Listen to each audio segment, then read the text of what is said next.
Shelburne and the Hall of Famer Mark Spears, fresh off an All-Star weekend in San Francisco and, of course, Oakland as well. Last night's game gave us a new format and something we haven't seen in 20 years. No LeBron James in the starting lineup. Just hours before the game, he announced that he would not play due to a lingering foot and ankle issue. But you know what? The show must go on. Brand new format debuted last night. The All-Stars were divided up into 3 teams, the Young Stars, the Global Stars, and the OGs. And then the Rising Stars, the rookie squad, made up the 4th team. There was a target at the action. LeBron, Steph getting introduced to the crowd, SGA doing his thing, and, of course, Victor West. And this set up the final, guys, between the OGs, otherwise known as Team Shaq, and the Global Stars. Money for him. Layup. He's going to tell you, I told you I was going to do it. One more time. Boom. Yeah, it's one thing to do it, it's another thing to make it. Look at Donovan's face. He's like, what do I supposed to do there? Yeah. Everything. I can't pick one particular thing. Like, we had fun the entire weekend.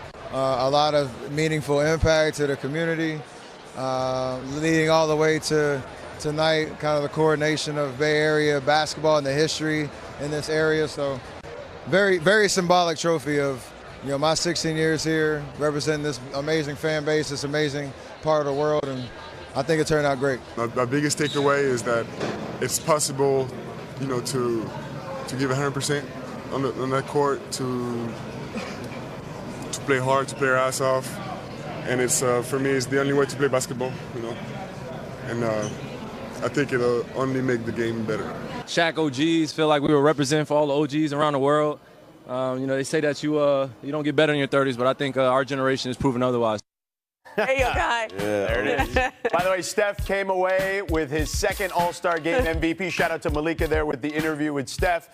Doing it in the Bay, another trophy added to his collection. Steph is now the 6th player to have multiple league MVPs and All-Star MVPs in his career, joining LeBron, Michael, Karl Malone, Magic Johnson, and the great Bob Pettit. So, Perk, I need to hear your take on this. Do you have a word of the day for All-Star Weekend?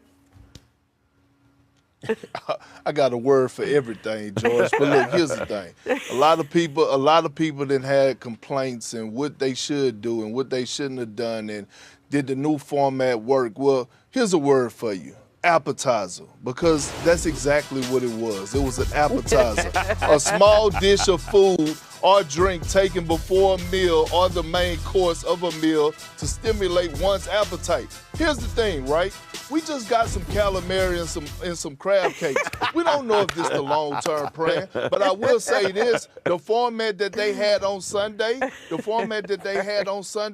it did work because guys competed and they played harder than what we witnessed in the last 2 or 3 seasons. So, look, do I think this is the full-course meal? Absolutely not. But it's a start because the All-Star game has been at its lowest point, and the only way that you could go is up, but you got to start somewhere. How not with an appetizer? All right, I feel you, Perk, but not everyone was as positive as you about the All-Star game. Check out what Kevin Durant posted this morning. Now, I think clearly tongue-in-cheek, right, with KD. I think it's more fun to complain about the NBA than actually watch the NBA. It's crazy. Cancel the All-Star weekend. Let's just give everybody a break since we're so miserable around this time. So, listen, I'm mad at KD for writing that because it does feel like everyone just wants to complain and fix things instead of just enjoying it. You know what I mean? So, Mark, you were in attendance. I was there with you as well. How did you feel about the new format? Well, first of all, Raphael Sadiq was amazing. But outside of that, I think there's too many distractions. Because the game was good, and we got to remember that these players have a routine, and that is something that regular game and turn them to the routine. So to stop and to start, to stop and to start, to stop and give guys some fishing poles and congratulate them, and then they're going to be working for us next year. Like, it's too much. Like, and I think that's the only gripe I heard from the players afterwards. Like, it's just too many stops and starts, and then I think that's where they feel like they could be susceptible to injury. It did look like they were trying harder. Yeah, definitely agree with that. We just need more basketball, and it felt like when you watched it at home, it felt like there were it was a harder watch because the games were quick. They were real fast, like it was basically a quarter. of a normal All-Star game. And then that was over. And then the guys who came out for their first game, the young guys, they really didn't get to play very much. It was just that little game. Couple minutes here and there. Cade Cunningham played like 4 minutes. Yeah, Tyler Hero, first-time All-Stars. 7 minutes. They didn't get to do much. And I think those guys need to play more. But I like this format. It still needs some more tweaks. Obviously, they need to play more. The breaks need to be. Why not just have the three teams of. But hey, I got something. Go ahead, Mark. Yeah. Instead of having the rising stars, why don't you have another team of real OGs? The triple OGs. Chris Paul, Draymond, DeRozan, Clay, C.J. Former McCollum, All-Stars. Drew Holiday, Brooke Lopez, Conley, maybe Beal, like the OGs, the Like triple former OGs. All-Star. Or guys but you have to be over 30. Yeah.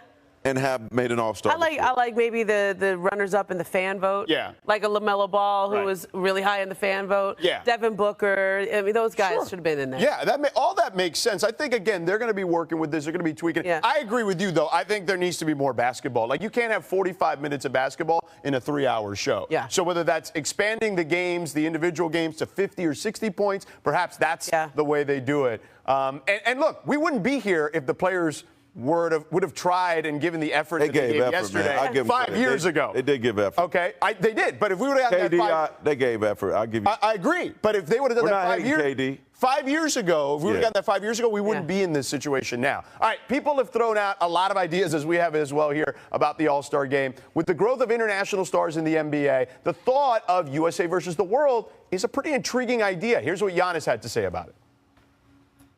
I would love that, and for sure, like I'll take pride to that. I always compete, but like I think that will give me a little bit more extra juice to compete. Like having like Shea, Jokic, Luka, Wemby, Towns, Şengün, like having all those players, playing with you. And obviously, I'm missing some guys right now. I cannot think from the top of my head. Going against the best US players, I think it'll be fun. All right, the WNBA tried this last season. The NHL did a version of it this past weekend. So, Perk, should the NBA go to a USA versus the world format next year? They should. And look, Giannis want the smoke. The one thing I love about Giannis is he's not ducking in, he's not hiding. And look, he's making it known that he don't really mess with American superstars like that. And anytime he can compete against them, he wants some action. And I'm here for it. Because if you can line up all the greats as far as the international players, I would love to see SGA, Wemby, Giannis, Jokic go against the likes of Tatum, Anthony Edwards. That would be must-see TV. So if they could line that up and get their feet hot, damn it, I'm here for it. The problem is there's just not enough international stars. So I've always liked this idea of that format. Maybe there's teams of 8, and then there's another team of the young guns, right? There's the OGs, there's the international, and then there's the young guns. And then instead of having just 4 teams, you could play the loser of the first game plays the winner, plays the OGs. Well, I've gone to the Hoop Summit.